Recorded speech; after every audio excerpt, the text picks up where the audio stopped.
Who is Oklahoma in 2024? What can we make of them? I think, for the record, Oklahoma is one of the most intriguing teams in the entire college football landscape. Their over-under win total is 7.5. When was the last time Oklahoma looked at their over-under win total on FanDuel and saw the number 7.5? I think it's probably been a while. Some of that you probably lend to them moving into the SEC and the schedule. A lot of that you probably also lend to the inexperience they have on the offensive line and at quarterback. But I think this defense now is going to be fine. I really have no concerns about the defense. They bring back 79% of the production from last year's team. This is a full-grown horse ready to run. There is no pony like trotting out there and trying to figure out the lay of the land and trying to get their legs underneath them. They got a leader in Danny Stutzman. They got Billy Bowman back. They got Jaron Kanik back. They got some dudes now. Adepoju Adebaware. That's a name that we're going to have to get used to saying because he's a dude. Peyton Bowen. Got a lot of pieces on this defense now that I think is going to be more than capable of being up to par in the SEC. That's going to be the tip of the spear. Very minimal adjustments for them defensively when it comes to their personnel. Offense is the true hinge point. And it's a really interesting case study with them because they replace essentially the entire offensive line. And it's going to be a trenches conference in the SEC. You better be ready to roll when you see those edge defenders from an Alabama, from a Georgia, from a Texas. They already know what Texas is about. But I'm just saying the overall caliber of player they're going to play in that conference, whether it be regular season or postseason, is going to be fierce. You better bring that hard hat and lunch pail, baby. So the offensive line, work in progress. But on the other side of things, I think you arguably have one of the top-tier skill rooms in the entire conference. And I'm not backing off that statement at all. At running back, you got Gavin Sawchuk, you got Javonte Barnes.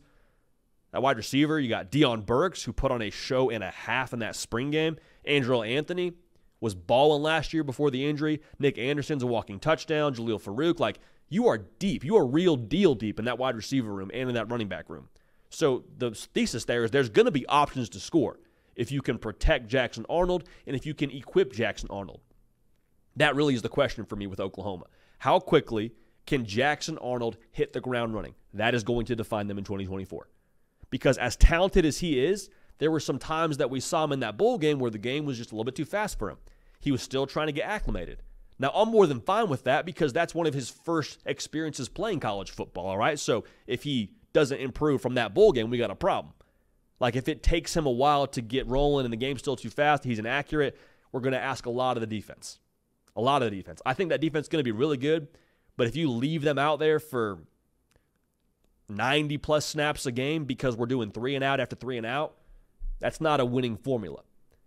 But if he's able to get the ball to playmakers, if he's able to see the whole picture and be able to process quickly, slow the game down, you're going to score a lot of points for reasons I just mentioned. If you get the ball to these players, they're going to make plays for you. They're going to go win for you.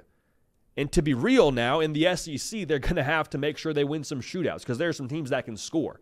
And that's not me speaking ill of the Oklahoma defense. I just told you I think they're going to be great, but you play Tennessee. I think they're going to score a lot of points. Texas with Quinn Ewers, Ole Miss, Missouri, who knows what they are this year, but they were really good last year. Alabama, Kalen DeBoer's going to have them ready to roll. LSU, you lose Jaden Daniels, but Garrett Nussmeier's in the fold there for you. Gumbo gunslinger, baby. They're going to score a lot of points. So the major unseen variable for me here when it comes to breaking down Oklahoma and the offense specifically, it's going to be a dual OC system. I think Seth Littrell is going to be the play caller from what I understand. How much is he able to help Jackson Arnold get up to speed? Couple of facets to that. One, the helmet communication. Is it so simple as, hey, Jackson, here's what I'm seeing. Play clock's ticking down before they get to that 15-second mark. He says, this is what I'm seeing. This is the coverage. Work this side of the field. I don't know if it's quite that straightforward, but having any kind of tutelage pre-snap to help him process the picture, that'd be massive. Because, again, the ability isn't the question for me with Jackson Arnold. It's can we get him up to speed processing SEC-level defenses. The other part of this, too, is can we scheme guys open for him? If we ask Jackson Arnold to go back there every single Saturday and win the football game for us, I think at some point in his career he'll be able to do that. I don't know if you're asking him that in 2024. Super talented. That's just asking a lot of a first-year starter in the most difficult conference in all of college football. So can we create some matchups for him pre-snap where he's looking over the defense, he sees his matchup before the play even starts, he knows where he's going. Barring something wildly unforeseen during the play, he feels pretty good about which side of the field he wants to work, or even better, where he wants to go with the football strictly. That would be a way to roll. So the more they can help him, the more it's going to help the offense, because, again, the offensive line, I'm not saying they won't be able to figure it out at some point, but it might be a little bit of a acclimation process for them as well. And it's hard to acclimate in the SEC with all the beasts they have up front on the defensive side of the ball. So who is Oklahoma? Super intriguing. Potential comes to mind when you talk about the Sooners. Defense will keep them in a lot of games, but if the offense can get rolling here, they're going to blow past that 7.5 over-under win total. And we'll be talking about Brent Venables as being one of the top head coaches in the conference. So we'll see what happens there, but Oklahoma, fascinating in 2024, and I promise you that's not the last time we're talking about the Sooners here moving forward. Hey y'all, thanks so much for watching. Subscribe to the channel here to make sure you don't miss an episode of The Hard Count. Also be sure to check out other videos on the On3 YouTube channel.